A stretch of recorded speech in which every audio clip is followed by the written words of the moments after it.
Hello guys, nandito na naman ako at eto, pag-usapan na naman natin ito namang si Suraida.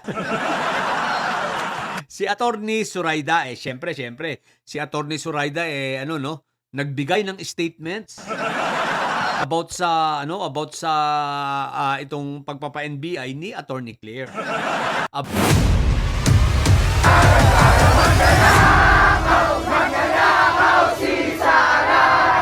Aba, guys, eto isipin mo tamang pa-victim na ngayon si anong pangalan ito? Si Attorney Suraida. Biktima na siya ngayon. What the heck? At ang sabi niya, ito raw pagpapa-NBI ni Attorney Claire, sinisikil. Pagpigil sa kanilang kalayaan ng pamamahayag. Ang lupit mo, Attorney Suraida. Ngayon, pa-victim ka na naman. Talaga itong itong mga didilis, itong mga vloggers ng didilis, guys. Basta na school, basta na ipit, automatic ang kasunod niyan, sila na ang biktima. Basta basta nasukol yan, automatic biktima na yan at api-apihan. Tapos, ikaw na ang may kasalanan ngayon. At sila ngayon ay inaapi mo na. Isipin mo, pinipigil daw ang kanilang kalayaan sa pamamahayag at pagsasalita. Sinisikil. Diba? Ang kanilang kalayaan upang magsalita. What the heck? Kung hindi pala naman ito ob-ob talaga, sandamakmak na ob-ob itong si Attorney Suraida. Hoy, Attorney Suraida, makinig ka. Kung hindi ka pala naman ob-ob, ano ba yung sinabi mo kay Attorney Claire? Di ba kayo ang nagsisikil? Di ba kayo ang nagbabanta? At sa banta mo nga yun, di ba? Ano sabi mo? Ang walang tama lang sa kanya yung coccyx at ang appendix niya. Di ba pagbabanta yan upang sa ganun manahimik si Attorney Claire? Parang baliktad ang sinasabi mo.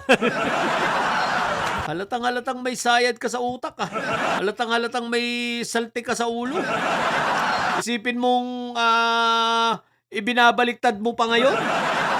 Para bang sinasabi mo na si Attorney Claire ang pinipigil dahil sa papablatter niya sa NBI, pinipigilan ang inyong pagsasalita. Kung di ka naman pala ob-ob, di ba nga yung pagbabanta ninyo, ang layunin ninyo para manahimik si Attorney Claire? O di ba? Ano't magbabanta kayo ng ganun? Syempre, sila ibig sabihin, tumahimik siya. Itigil niya para sa ganun, tinatakot ninyo. Ay nako, bakit? Ako kaya takutin ninyo? Anong pangalan nito? Attorney Suraida, pwede bang wag mo na ako i-block? Hanggang ngayon, di ako makakit sa live mo Kasi naka-block ako sa'yo. Puro pananakot puro pananakot ang mga didilis, Pag nasusukol, tapos pag hindi natakot sa kanila, sasabihin sila nang inaapi, magpapa-victim na. Kayo naman ang mahilig mag-umpisa, kayo ang bully.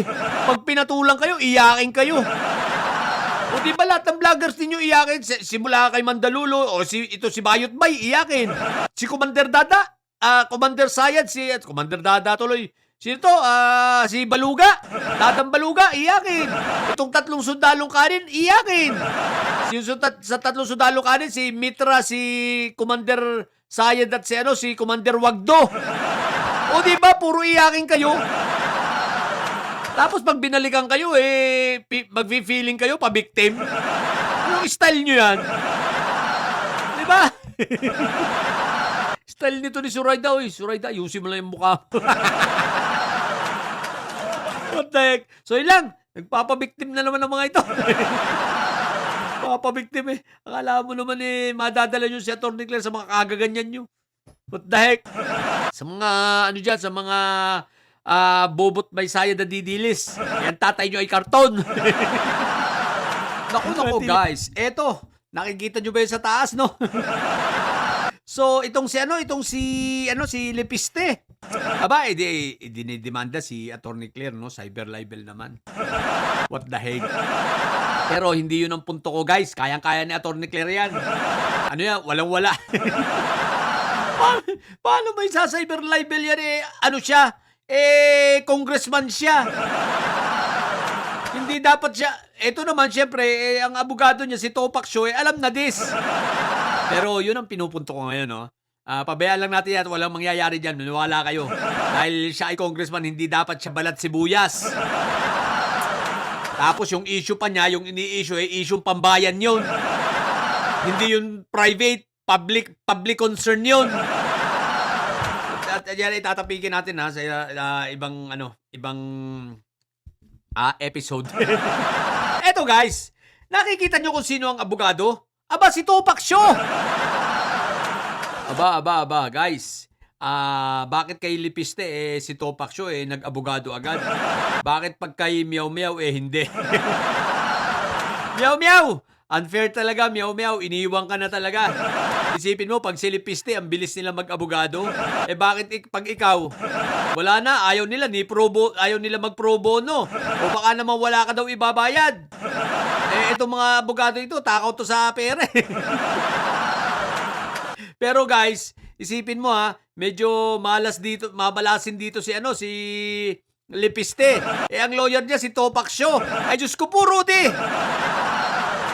May nagtanong kanina sa akin, di ba? Nag-post ako sa FB, sabi ko, Topak Sio, anong pangalan nito? Turon. Tsaka si Kapitan Vic Rodriguez. Kapitan Vic Rodriguez, dati po kasing barangay captain yun. So sabi ko, wala ba sa inyong magpo-pro bono para dito kay Meow Meow? May nagtanong ngayon, bakit daw hindi ko isinama si Jimmy Bundok? Abogado rin naman yun. Siya nga naman, tama naman. Abogado rin naman si Jimmy Bundok. Kaya lang, ang problema, kaya hindi ko isinama, kulang sa experience. Ay, hindi pala kulang, wala pang experience. No? Hindi pa nakahawak ng kliyente yon. So, hindi siya pwedeng isama sa listahan ng abogado tablatalo. Yung tatlo, abogado tablatalo talaga yon. Kita mo, halos lahat ng mga hinawakan nun pag hindi tablatalo. Isama mo pa si Sal Panelo, pero si Sal Panelo medyo tahimik naman ngayon Kaya yung tatlo lang ang medyo talaga maingay Pero pinakamaingay si Topak Sio. So, hindi nyo napansin yung mga hinahawakan niyang kaso, pag hindi tabla, talo. Dito mga nagdaang araw, mas madalas ang talo. Kaya, abogado de tabla, talo. So, hindi pa nalilinya si Jimmy Bundok. Kasi nga, wala pa naman yung naitabla, talo. Dahil wala pa naman nakahawakang kliyente. So, wala pa, hindi pa siya ka-level nitong tatlong ito. So, at least itong tatlong ito, tabla, talo. So, Lebentador. Medyo alanganin ka sa lawyer mo, Mag-iingat ka dyan. Alam mo naman yan, tabla, talo yan. Ngayon, guys, ito. Aside from dito, pero ito ang pinupunto ko, guys. What the heck? Si Topak Sio, no? Talagang nasa likod agad ni pangalan ito, ni Lebentador Tapos pinabayaan lang si Meow Meow. Si Meow Meow, nag-iisa na lang.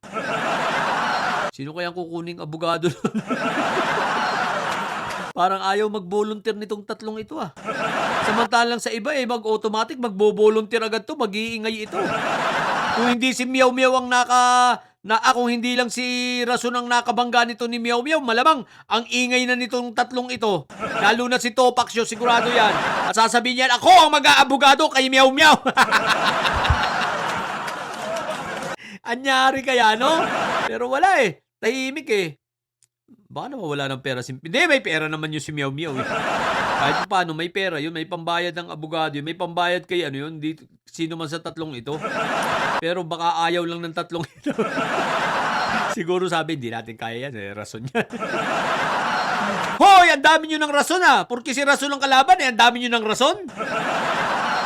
Diba? Pero unfair. O mga didilis. Yung mga taga-suporta ni Meow Meow, kita nyo naman napaka-unfair nitong mga didilis na lawyer na ito Pag si kay pangalan ito, kay Lebentador, kay Lipiste Lebentador, kita nyo naman. Andyan agad sila. Kahit alam na alam nilang sablay ang demanda. Kung Congressman ka. Tapos yung pinasok mong kontrata ay sa gobyerno. Magdidemanda ka. Kahit pa sabihin mong ikaw ay private company pero ang pinasok mo ay nasa gobyerno, natural. Public ano yan, public interest yan. At may karapatan ang publikong malaman. Dahil ang prangkisang nasa sayo, nasa kumpanya mo, ay galing sa gobyerno. Ipinahiram ng gobyerno.